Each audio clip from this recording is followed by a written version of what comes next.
9월 정기국회가 들어섰지만 코로나19 재확산으로 인한 경기 침체 등 어려움으로 인해 7월 임시국회에서 예정됐던 공수처 출범이 미뤄지고 있습니다.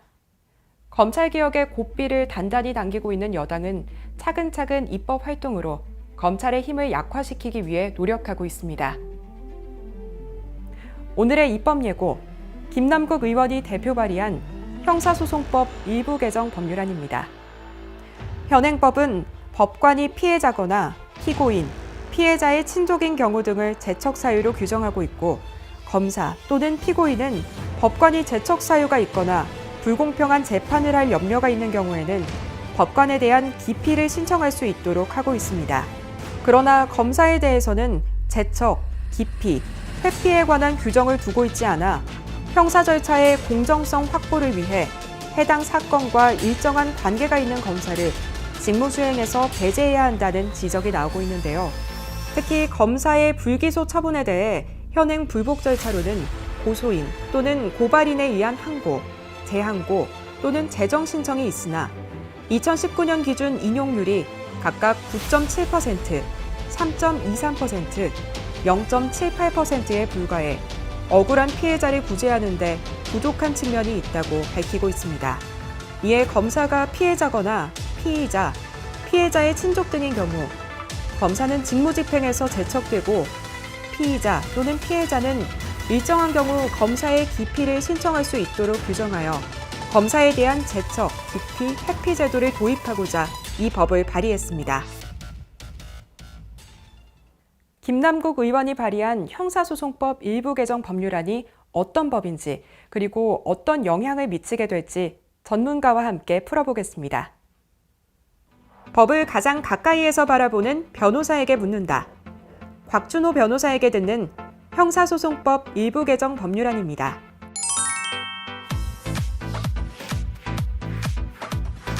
법관의 경우에도 기피, 재척, 회피 기능이 있었습니다. 즉, 재판이 불공정하게 이루어질 염려가 있을 때는 재판관이 스스로 나는 이 재판을 막기가 힘들다고 사건을 피하거나 또는 재판을 받는 사람이 저 재판장님이 불공정한 재판을 할 이유가 있다. 이러한 이유로 이 재판을 받기가 곤란하다. 이렇게 신청을 할 수 있는 제도가 있었고요. 그리고 또 수사관 같은 경우에 있어서는 실무에서는 수사관 교체 신청을 할 수가 있습니다. 그래서 수사관이 좀 불공정하게 하거나 또는 수사를 제대로 못한다 또는 편향된다 이렇게 싶으면은 수사관에 대해서 교체를 신청하는 제도가 있습니다.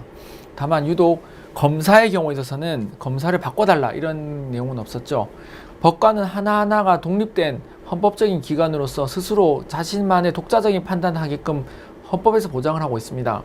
그러나 검사 같은 경우에 있어서는 검사 동일체의 원칙이라고 해가지고 검사는 비록 개개인의 검사가 있다고는 하지만 그 개개인의 특성보다는 전체의 검사라는 조직을 그에 내에서 한 몸으로 움직인다 이런 개념으로 이해했기 때문에 그렇게 이제 검사의 경우에 있어서는 이러한 교체나 내가 이서 검사랑 일하기 힘들다 이런 것을 이제 신청할 수 있는 제도가 없었던 것입니다.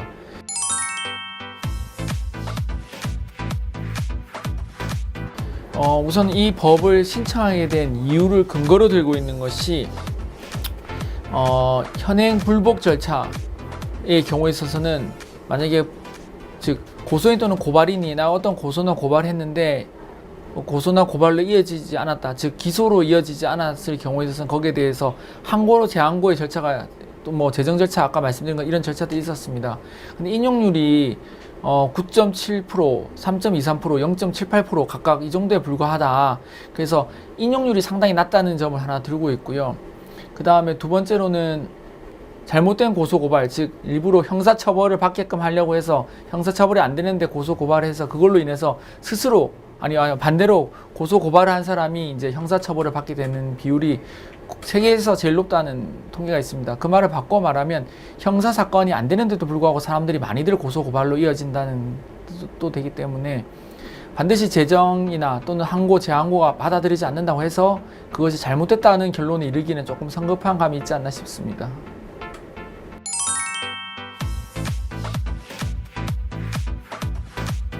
노골적으로 말씀드리면 가장 문제점을 할 수 있죠. 그게 정확합니다. 그래서 검사를 바꿀 수 있다는 이 염려라는 부분으로 인해서 추상적으로 바꿀 수 있는 사유를 이렇게 넓혀 놓으면 힘 있는 사람이 얼마든지 그 검사에 대해서 영향력을 행사하려는 시도를 할 수 있죠. 그리고 결국 이런 제도를 이용해서 바꾸려고 한다면 그 조금 이렇게 여유가 있으신 분들이나 권력에 조금이나 가까우신 분들이 이걸 활용하지 않겠어요. 그러니까 그런 점들, 즉 좀 이렇게 외압에 오히려 노출을 시키는 그런 측면이 충분히 있습니다. 제가 제도가 작동하려면은 아예 규정을 명확하게 해가지고 서민부터 신청해도 다 결과가 누구든지 명백하게 납득할 수 있게끔 작동을 하든지, 아니면 아예 없도록 해서 아예 이런 소지 자체를 없애든지 하는 게 맞지. 그냥 제도는 만들어 놓고 또 엄격하게 실행하면 그 제도의 혜택을 보는 것은 또 그 압박 또는 뭐 어쨌든 이용할 수 있는 소수의 사람, 그리고 가장 염려가 되는 것은 이러한 그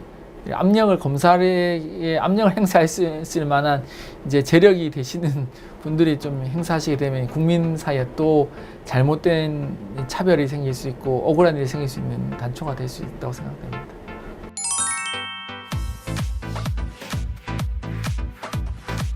검찰 개혁에 대해서 항상 제도 자체의 취지만 보지는 말고 그 제도가 실제로 작동되었을 때 지금 사람들이 아닌 다른 사람들을 상정해 놓고 본다면 그 제도가 가지는 문제점들이 드러날 수 있다, 이렇게 말씀드린 적이 있고 한데요. 요번 같은 경우에서도 뭐 외압의 검사를 대놓고 노출시킬 수 있는 법이 될 수가 있습니다. 지금까지 전문가의 시각에서 살펴본 형사소송법 일부 개정 법률안이었습니다. 이번에 발의된 법안의 주요 문제점은 검사가 불공평한 수사를 할 염려가 있다는 건데요. 검사가 불공평한 수사를 했는지 안 했는지에 대한 명확한 근거가 없기 때문에 때에 따라서는 공식적인 외압이 될 수 있다는 겁니다.